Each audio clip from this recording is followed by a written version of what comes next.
Assalamualaikum warahmatullahi wabarakatuh. Salam sejahtera untuk kita semua. Apa kabar sahabat juara semua? Insya Allah dalam kondisi sehat, semangat, dan selalu ceria. Baiklah, pada video pembelajaran kita yang pertama ini, kita akan membahas tentang perumusan dan penetapan Pancasila sebagai dasar negara. Lahirnya Pancasila sebagai dasar negara itu diawali, atau sejarahnya itu diawali dengan terjadinya perang antara Jepang dan Sekutu pada waktu itu. Wilayah-wilayah kekuasaan Jepang itu banyak dikuasai oleh Sekutu, sehingga Jepang benar-benar terdesak pada waktu itu. Untuk menarik simpati bangsa Indonesia, akhirnya Jepang menjanjikan satu kemerdekaan untuk bangsa Indonesia. Maka dibentuklah suatu badan yang disebut dengan BPUPKI atau Badan Penyelidik Usaha-Usaha Kemerdekaan Indonesia, Dokuritsu Junbi Kosakai dalam bahasa Jepangnya, yang didirikan pada tanggal 1 Maret 1945, di mana BPUPKI ini beranggotakan 63 orang dan diketuai oleh Dr. Rajiman Widyo Diningrat. BPUPKI melakukan sidangnya sebanyak 2 kali.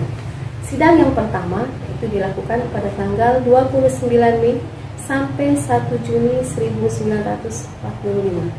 Dalam sidang yang pertama, BPUPKI membahas tentang rumusan dasar negara. Pada sidang yang pertama ini, ada 3 tokoh yang mengusulkan tentang rumusan dasar negara. Yang pertama yaitu Muhammad Yamin. Muhammad Yamin mengusulkan pertama, pri kebangsaan, pri ketuhanan, pri kesejahteraan rakyat, pri kemanusiaan, dan pri kerakyatan. Sedangkan tokoh yang kedua yaitu Mr. Supomo mengusulkan rumusan dasar negara pada tanggal 31 Mei 1945. Yang pertama, persatuan, yang kedua, kekeluargaan, yang ketiga, keseimbangan lahir dan batin, yang keempat, musyawarah, dan yang keenam, keadilan rakyat. Tokoh yang ketiga adalah Insinyur Soekarno.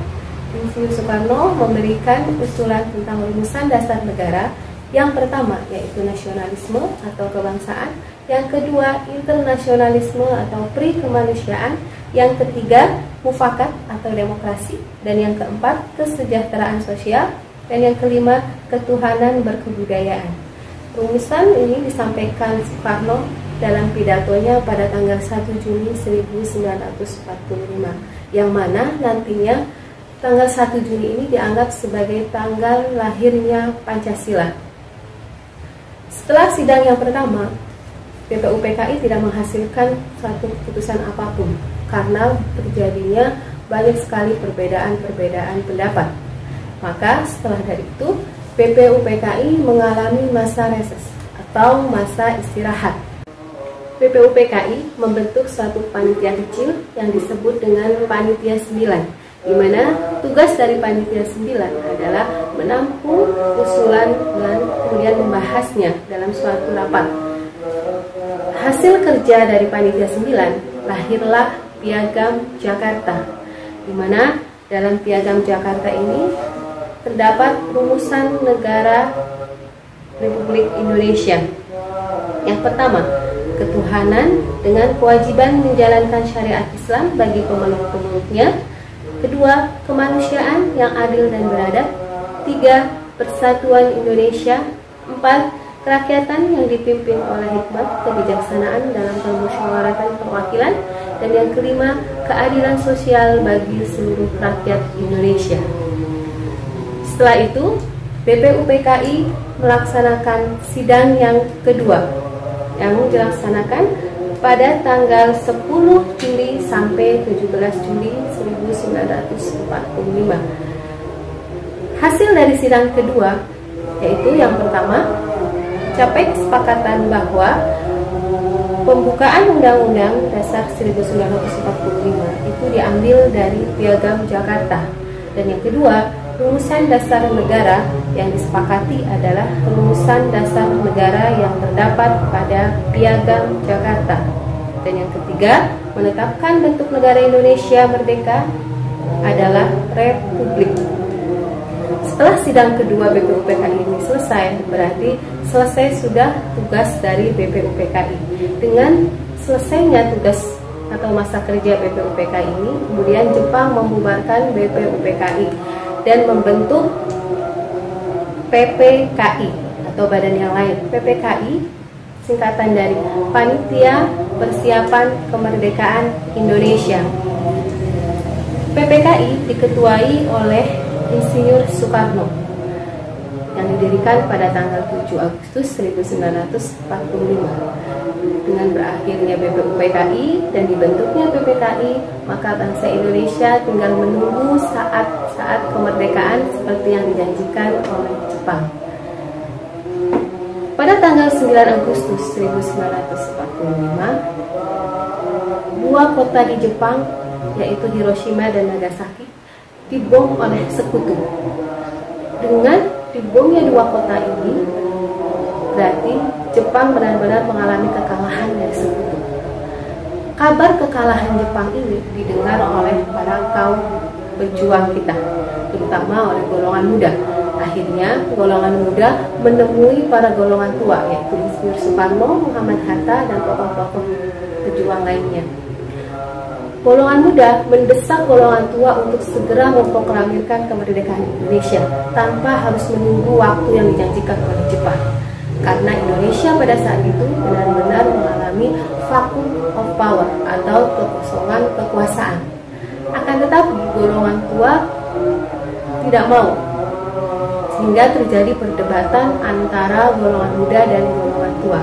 Dari sinilah maka tercetus atau terjadilah peristiwa Rengas Dengklok, di mana para golongan muda ini mengamankan para golongan tua ke sebuah daerah di daerah Karawang, yaitu di Rengas Dengklok, agar para golongan tua ini tidak dipengaruhi oleh Jepang.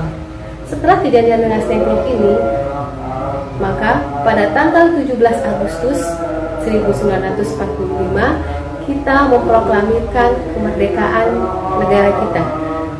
Saat itu kita sudah resmi menjadi sebuah negara merdeka. Sehari setelah kemerdekaan Indonesia, lebih tepatnya pada tanggal 18 Agustus 1945, PPKI mengadakan sidangnya yang pertama.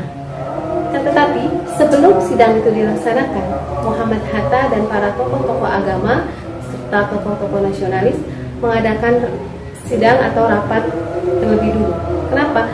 Karena pada waktu itu ada utusan dari Indonesia Timur meminta bahwa kalimat ketuhanan dengan kewajiban menjalankan syariat Islam bagi para pemeluk-pemeluknya diganti, karena Indonesia Timur sebagian warganya adalah beragama selain Islam.